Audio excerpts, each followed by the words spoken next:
அத்தியாயம் 2. மு. கருணாநிதி. திருவாரூருக்கு அருகில் இருக்கும் திருக்குவளை கிராமத்தைச் சேர்ந்தவர் முத்துவேலர். அவருடைய மனைவி பெயர் அஞ்சுகம்.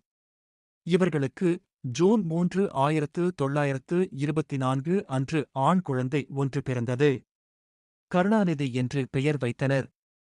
எழுத வேண்டும், பேச வேண்டும் என்ற ஆர்வம் அதிகம் இருந்தது கருணாநிதிக்கு.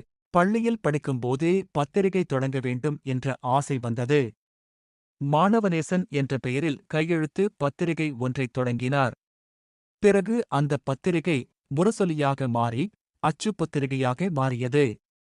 இந்தி எதிர்ப்புப் போராட்டம் நடந்து கொண்டிருந்த சமயம் என்பதால் திருவாரூர் பகுதியில் இருக்கும் காங்கிரஸ் மாணவர் இயக்கங்களுக்குப் போட்டியாக தமிழ்நாடு தமிழ் மாணவர் மன்றம் என்ற அமைப்பைத் தொடங்கினார் கருணாநிதி. தமிழின் பெருமைகளை பேசுவது, இந்தியின் ஆதிக்கத்தை கண்டிப்பது போன்ற காரியங்களில் ஈடுபட்டு வந்த அந்த மன்றத்தின் முதல் ஆண்டு விழாவுக்கு வந்தவர் கே. ஏ. மதியழகன் மற்றும் க. அன்பழகன். திராவிட நாடு இதழில் கருணாநிதியின் இளமைப்பலி என்ற கட்டுரை பிரசுரமானது. அதன் பிறகு திருவாரூர் வந்த அண்ணாவை சந்தித்தார் கருணாநிதி. முதலில் படி, பிறகு எழுது என்பதுதான் அண்ணா கொடுத்த அறிவுரை. ஆனாலும் எழுத்து ஆர்வம் கொஞ்சமும் குறையவில்லை. நாடகங்கள் எழுதினார். அதையே மேடையில் நடத்தினார். நல்ல வசூல். அடுத்தடுத்து நாடகங்களை எழுதினார். மெல்ல மெல்ல கருணாநிதி பிரபலமாகத் தொடங்கினார். 1944 கருணாநிதி பத்மாவதி திருமணம் நடந்தது.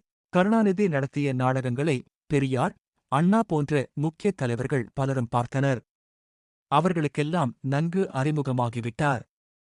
அதன் காரணமாக குடியரசு இதழில் துணை ஆசிரியராக வேலை கிடைத்தது. அண்ணாவுக்கு கிடைத்தது போலவே கருணாநிதிக்கும் எழுதுவதற்கு ஏற்ற பொன்னான வாய்ப்புகள் கிடைத்தன. அண்ணாமலைக்கு அரோகரா, தீட்டா எடுத்து போன்ற பகுத்தறிவு கட்டுரைகளை எழுதி பெரியாருக்கு பிடித்தமானவராகிவிட்டார் கருணாநிதி.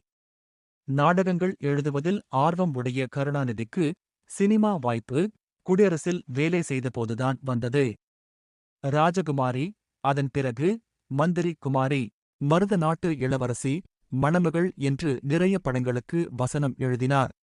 அதிலும் எம்.ஜி.ஆர். நடித்த மந்திரி குமாரியில் இடம்பெற்ற வசனம் கருணாநிதிக்கு பெரிய வரவேற்பை பெற்றுக் கொடுத்தது. வீரர்களே, சிங்கங்கள் உலவும் காட்டிலே சிறுநரிகள் சீறுவது போல் இன்று ஒரு சுயநலக் கூட்டம் நம் நாட்டில் உலவுகிறது. நிரபராதிகளின் சொத்துக்களை சொந்தமாக்கிக் கொள்கிறது. அனாதைகளின் இரத்தங்களை அள்ளிக் குடிக்கிறது. நாட்டிலே ஆட்சி நடக்கிறதா என்று நினைக்கிற அளவுக்கு அவர்களின் அட்டகாசம். இனி பொறுமையில்லை. அந்த கொள்ளைக் கூட்டத்தை விட்டு வைப்பதாக உத்தேசமும் இல்லை. கொதித்துக் கிளம்புங்கள். அவர்கள் சிலர், நாம் பலர். அவர்கள் சூழ்ச்சிக்காரர்கள், நாம் சூரர்கள். சிங்கத் தமிழர்களே, சீறி எழுங்கள். கதையும் வசனமும் முக்கியம் என்றாலும் கட்சியும் கொள்கையும் அதைவிட முக்கியமானதாக இருந்தது கருணாநிதிக்கு. இடைப்பட்ட காலத்தில் திராவிடர் கழகத்தில் மிகப்பெரிய புயல் வீசியிருந்தது.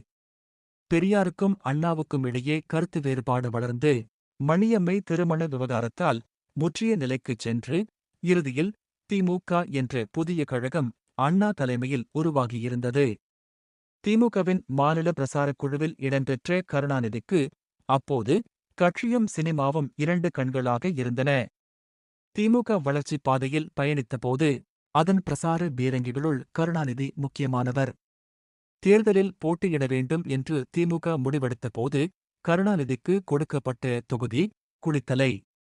தஞ்சாவூர் மாவட்டத்தைச் சேர்ந்த கருணாநிதிக்கு அதற்கு கொஞ்சமும் தொடர்பில்லாத குளித்தலை ஒதுக்கப்பட்டதே கருணாநிதியின் மீது அண்ணாவுக்கும் திமுகவுக்கும் இருந்த நம்பிக்கைக்கு சாட்சியம். முதல் தேர்தலில் வெற்றி பெற்ற 15 வேட்பாளர்களுள் கருணாநிதியும் ஒருவர்.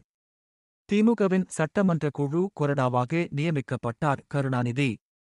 அதைத் தொடர்ந்து திமுக நடத்திய போராட்டங்களிலும் கருணாநிதி பிரதானமாக இடம்பெற்றார். முடிவுகள் எடுக்கும் விஷயத்தில் கருணாநிதியின் கருத்துகளுக்கு முக்கியத்துவம் கொடுக்கப்பட்டன. முக்கியமாக சென்னை மாநகராட்சித் தேர்தலில் திமுக வெற்றி பெறுவதற்கு வியூகம் அமைத்துக் கொடுத்தவர் கருணாநிதி. பிரசாரத்தில் பல முக்கிய தலைவர்கள் ஈடுபட்ட போதும் கருணாநிதிக்கே கணையாழை கொடுத்தார் அண்ணா. அந்த நொடியில் இருந்து திமுகவுக்குள் சலசலப்புகள் தொடங்கிவிட்டன. வயதில் இளையவரான கருணாநிதிக்கு கட்சியில் கிடைக்கும் முக்கியத்துவமும் தொண்டர்கள் மத்தியில் கிடைத்த வரவேற்பும் இ. வே. கி. சம்பத் போன்ற மூத்தவர்களை எரிச்சலடைய வைத்தது. நேற்று வந்தவர்கள் எல்லாம் பேசுகிறார்கள் என்று விமர்சனம் செய்தார் சம்பத். உச்சக்கட்டமாக சட்டமன்ற நாடாளுமன்ற உறுப்பினர்கள் கட்சியின் முக்கிய பொறுப்புகளுக்கு போட்டியிடக்கூடாது என்ற புதிய விதிமுறையை கொண்டு வந்தார். இது கருணாநிதிக்கு எதிரான காய் நகர்த்தல் என்று கட்சிக்குள் கருத்து எழுந்தது. திமுகவின் பொருளாளர் என்ற முக்கியத்துவம் வாய்ந்த பதவி கருணாநிதியின் கரங்களில் ஒப்படைக்கப்பட்டது. இது சம்பத் குழுவினரை ஆத்திரம் கொள்ளச் செய்தது. வேலூரில் நடந்த பொதுக்குழு செயற்குழு கூட்டத்தில் பொருளாளர் பதவியின் அதிகாரங்களை குறைக்கும் திருத்தங்களை கொண்டு வந்தனர். இது விஷயமாக சம்பத் கருணாநிதி பிரிவினருக்கு இடையே மோதல் முற்றி இறுதியாக திமுகவில் இருந்தே வெளியேறினார் சம்பத்.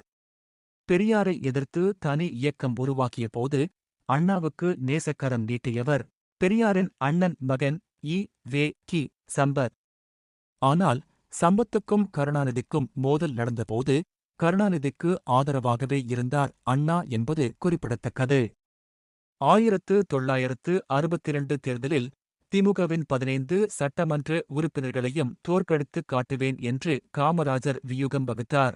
அற்புதமான வெற்றியைப் பெற்றார் காமராஜர். 14 பேர் தோல்வியடைந்தனர். அனைத்து வியூகங்களையும் உடைத்து வெற்றி பெற்றவர் கருணாநிதி மட்டுமே. இது கருணாநிதிக்கு இருந்த தொண்டர் பலத்துக்கும் அவருடைய பிரசார பலத்துக்கும் கிடைத்த வெற்றி. திமுக பொருளாளரான கருணாநிதி தேர்தலுக்காக நிதி திரட்டும் பணியில் ஈடுபட்டார். 10 லட்சம் என்பதுதான் இலக்கு. கடுமையான உழைப்புக்கு பலனாக 11 லட்சம் கிடைத்தது. 1967 நடந்த தேர்தலில் திமுக வெற்றி பெற்று ஆட்சி அமைத்தபோது பொதுப்பணித்துறை அமைச்சரானார் கருணாநிதி. 2 ஆண்டு காலத்தில் அண்ணா அகால மரணம் அடையவே அந்த இடத்துக்கு வந்திருந்தார் கருணாநிதி.